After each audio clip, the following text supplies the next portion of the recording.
Hello, welcome to my channel. അപ്പം നമുക്കിന്ന് ഉണക്കച്ചെമ്മീൻ fry ഉണ്ടാക്കാം. ഇത് ചെറിയ ഉണക്കച്ചെമ്മീനാണ്, വലുതൊന്നുമല്ല, കുനുകുനാന്നുള്ളത്.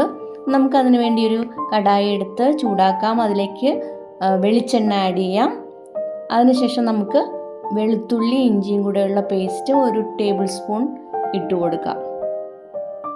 ഇത് മൂത്തൊന്നും വരണ്ട, ജസ്റ്റ് ഒന്ന് ഇളക്കിയതിന് ശേഷം അതിലേക്ക് നമുക്ക് സവാള കൂടെ ആഡ് ചെയ്യാം. ചെറുതായിട്ട് അരിഞ്ഞ സവാള, അതും കാര്യമായിട്ട് മൂത്ത് വരുവോ ഒന്നും വേണ്ട, ജസ്റ്റ് ഒന്ന് ഇളക്കിയതിന് ശേഷം നമുക്കതിലേക്ക് ഉണക്കച്ചെമ്മീൻ ആഡ് ചെയ്യാം. കറിവേപ്പില കൂടെ ആഡ് ചെയ്യണേ. ഈ ഉണക്കച്ചെമ്മീൻ ഓൾറെഡി സോൾട്ടഡ് ആണ്, അതുകൊണ്ട് ഞാൻ വേറെ സോൾട്ട് ആഡ് ചെയ്യുന്നില്ല. ഇനി ആവശ്യമെങ്കിൽ സോൾട്ട് ഇടാം, അത് ടേസ്റ്റ് ചെയ്ത് നോക്കുമ്പോൾ അറിയാം. അപ്പോൾ വേണമെങ്കിൽ ഇട്ട് കൊടുക്കാം, പക്ഷേ ഇപ്പോൾ ഞാൻ ആഡ് ചെയ്യുന്നില്ല, കാരണം ഇതിൽ സോൾട്ട് ഉണ്ട് ഓൾറെഡി. ഞാൻ കുറച്ചുകൂടെ വെളിച്ചെണ്ണ ഒഴിച്ചു കൊടുത്തു, കാരണം അടി പിടിക്കണ്ടെന്ന് വിചാരിച്ചിട്ട്.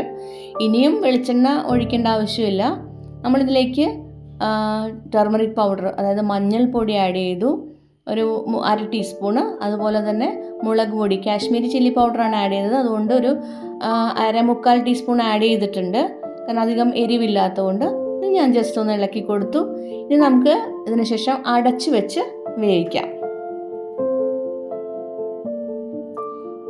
ഇനി ഈ ആവിയിൽ കിടന്ന് തന്നെ അതൊന്ന് ഫ്രൈ ആയി വരും. അതിനുശേഷം വീണ്ടും ഇടയ്ക്കിടയ്ക്ക് ഒന്ന് തുറന്ന് ഇളക്കി കൊടുക്കാം. ഏറ്റവും അവസാനം മാത്രം അത് തുറന്ന് വെച്ചിട്ട് ഒന്ന് ഫ്രൈ ചെയ്തെടുക്കുക. അതുവരെ നമുക്ക് ഇങ്ങനെ ചെയ്യാം.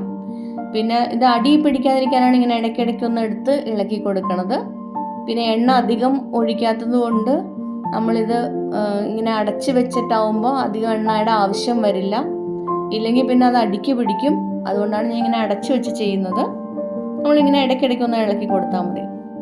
അപ്പോൾ എൻ്റെ ഈ വീഡിയോ ഇഷ്ടപ്പെടുന്നവർ സബ്സ്ക്രൈബ് ചെയ്യാൻ മറക്കരുത്.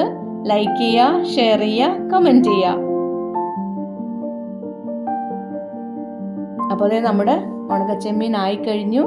നല്ല ഫ്രൈ ആയി, നല്ല ടേസ്റ്റിയാണ്. എല്ലാവരും ഇത് ട്രൈ ചെയ്ത് നോക്കുക. അപ്പോൾ ഉപ്പ് വേണമെന്നുണ്ടെങ്കിൽ മാത്രം ആഡ് ചെയ്താൽ മതി, കാരണം ഇതിൽ ഓൾറെഡി ഉപ്പ് കാണും. നല്ല ടേസ്റ്റിയാണ്. ട്രൈ ചെയ്ത് നോക്കുക. Thank you for watching.